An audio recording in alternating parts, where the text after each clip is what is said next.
आए शक्तिशाली तूफान अम्फन के कारण अब तक कम से कम 16 लोगों की मौत हो चुकी है।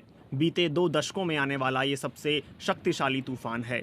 बंगाल की खाड़ी से उठे इस तूफान के कारण भारत के पश्चिम बंगाल, ओडिशा और पड़ोसी बांग्लादेश में तेज हवाएं चली हैं और भारी बारिश हुई है। तूफान के कारण कई जगहों पर सैकड़ों पेड़ जड़ से उखड़ गए हैं, हजारों घर नष्ट हुए हैं और लाखों लोग इससे प्रभावित हुए हैं। पश्चिम बंगाल में अम्फन की वजह से करीब 165 किलोमीटर प्रति घंटे की रफ्तार से तेज हवाएं चलीं और 5 मीटर तक ऊंची लहरें समुद्र तट से टकराईं। जो बंगाल की खाड़ी जनवरी के सर्द मौसम में शांत लहरों से भरी होती है, वही बंगाल की खाड़ी मई जून के गर्म मौसम में उफान पर उठ जाती है। यह दुनिया की सबसे बड़ी खाड़ी है, जिसके तट पर लगभग 50 करोड़ लोग रहते हैं। विश्व इतिहास में आए चक्रवाती तूफानों का यह इलाका अक्सर गवाह बना है। एक आंकड़े के मुताबिक 35 बेहद खतरनाक चक्रवाती तूफानों में से 26 इसी बंगाल की खाड़ी में उठे हैं। इन्हीं तूफानों में अब शामिल हो गया है अम्फन तूफान, जिसे सुपर साइक्लोन भी कहा जा रहा है।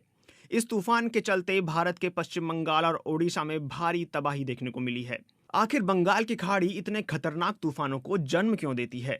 मौसम विज्ञानी कहते हैं कि यह इलाका तूफानों के लिए सबसे खतरनाक इसलिए माना जाता है क्योंकि यहाँ पर चलने वाली तेज हवाएं तट पर आने वाली लहरों को जोर से ऊपर की ओर धकेलती हैं, जिसके चलते आमतौर पर तूफान के साथ पानी भी खाड़ी के ऊपर चला जाता है और इसे एक बेहद खतरनाक बना देता है। इसके साथ ही इस इलाके में समुद्र तल का तापमान भी ज्यादा होता है, जो हालात को और ज्यादा बुरा बना देता है। भारत के मौसम विभाग के प्रमुख एम महापात्रा कहते हैं कि यह एक गर्म समुद्र है, जिसके चलते यहाँ बेहद खतरनाक तूफान आते हैं। बंगाल की खाड़ी के अलावा दुनिया के कुछ और इलाके भी हैं जहाँ खतरनाक तूफान पैदा होते हैं, जिसमें लुसियाना का गल्फ कोस्ट शामिल है। लेकिन मौसम विज्ञानी बॉब हेंसन के मुताबिक बंगाल की खाड़ी के आसपास आबादी बहुत ज़्यादा होने की वजह से इससे प्रभावित होने वाले लोगों की तादाद भी बढ़ जाती है और यह सबसे खतरनाक तूफान में तब्दील हो जाता है। बंगाल की खाड़ी में लगभग हर साल तूफान आते हैं जो आंध्र प्रदेश, ओडिशा, पश्चिम बंगाल और बांग्लादेश को प्रभावित करते हैं। साल 2007 में सिद्र तूफान के कारण बांग्लादेश में 3500 से अधिक लोगों की मौत हुई थी।